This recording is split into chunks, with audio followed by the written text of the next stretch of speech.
Former Representative Liz Cheney, Republican of Wyoming, ripped Governor Ron DeSantis' remarks that getting involved in the Ukraine-Russia war is not in the vital national interest of the U.S., saying the Florida Republican is wrong and seems to have forgotten the lessons of Ronald Reagan.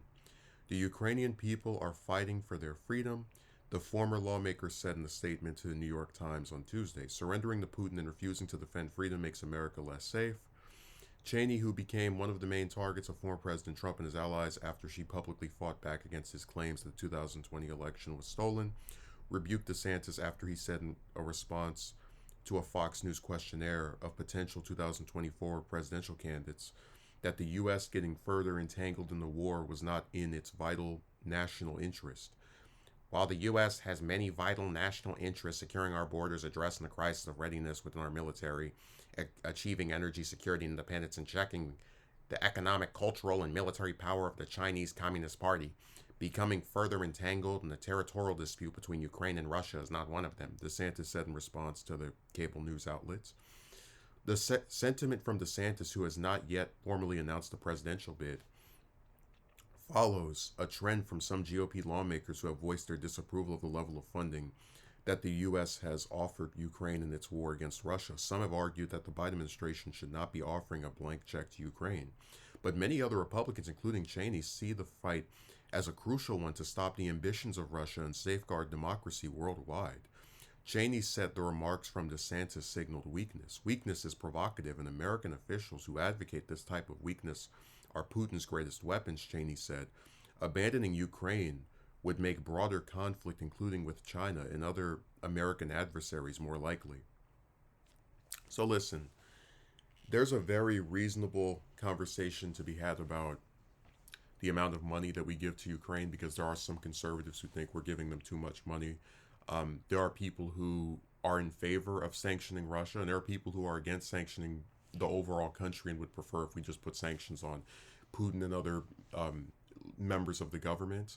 So there are a lot of nuances to a conversation like this, which is why DeSantis's comment is so, there's no other way for me to put it, dumb, because it simplifies what's happening here. You had a year ago Putin decide that he was going to invade a country that he's had past grievances with. He says, at the time, the purpose of this operation is to protect people who, for 8 years now, have been facing humiliation and genocide perpetuated by the Kiev regime. So he invades this country. He stirs up a conflict with a region that's not doing anything to him or to Russia directly, and is then met with resistance by the international community. So for DeSantis to say this is just a territorial dispute, it's an oversimplification, like almost to an extreme. And, I'm someone who, I support Ukraine having a right to defend itself. I think the U.S.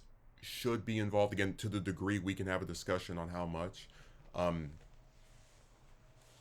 But really, all this comes down to is consistency, because if the U.S. ever invaded somewhere like Iran or North Korea or China, I would want other countries to get involved with condemning us for an offensive conflict that we began. I would want them to sanction us. Again, sanction at least the people that are at the top, as to not hurt the civilians.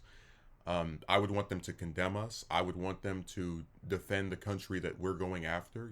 This is about being consistent and about making it very clear that you can't just invade another country because of some grievance you have with them and then expect the rest of the world to just not do anything about it. A territorial dispute. The other part of this is that, I have to, where Cheney says that it would make us like look weaker, or that's part of Putin's greatest weapons. Well, one of the things that a lot of these foreign governments, so the Russian government's like notorious for cracking down on free speech, for example.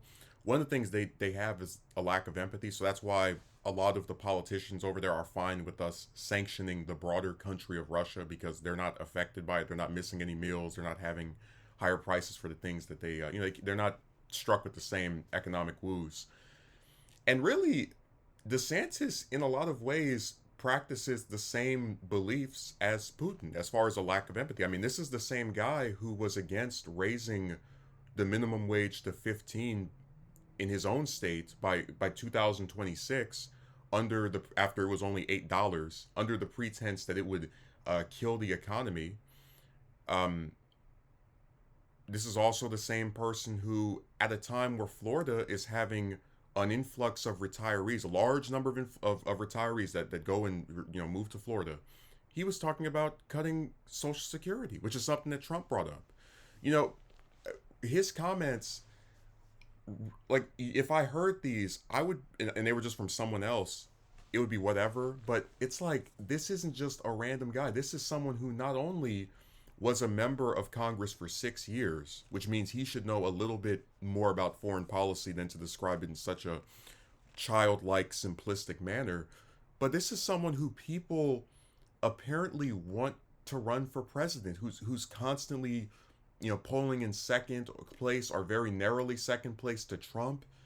And after seeing a comment like this, I don't want him anywhere near the White House. This is not someone to trust at all with national security. Again, say what you want about Cheney, who is very much, of that same neoconservative doctrine, but at the very least, she understands this is more than just a territorial dispute. And that's why I said, like, these people are so amazing to me in terms of how they can, anytime something happens to somebody, they can minimize it, make it seem like it's no big deal, and just not get the bigger picture when it comes to this stuff. Like, he really believes, oh yeah, it's okay, Russia can just, go and invade Ukraine, and, there's no reason for the U.S. to get involved whatsoever. Like I said, we can have disagreements about how much money we spend over there. We can have disagreements about, like, I don't want American troops to go there. But again, this is about consistency. If the U.S. invaded a country that it had problems with, like China, like North Korea, like Iran, I would want other countries to condemn us and to help that country against our aggression. So it's really just comes down to having a very ridiculous governor who is currently one of the most popular members of his party for whatever reason, and a former congresswoman who seems to be much smarter than he is despite being from the same party.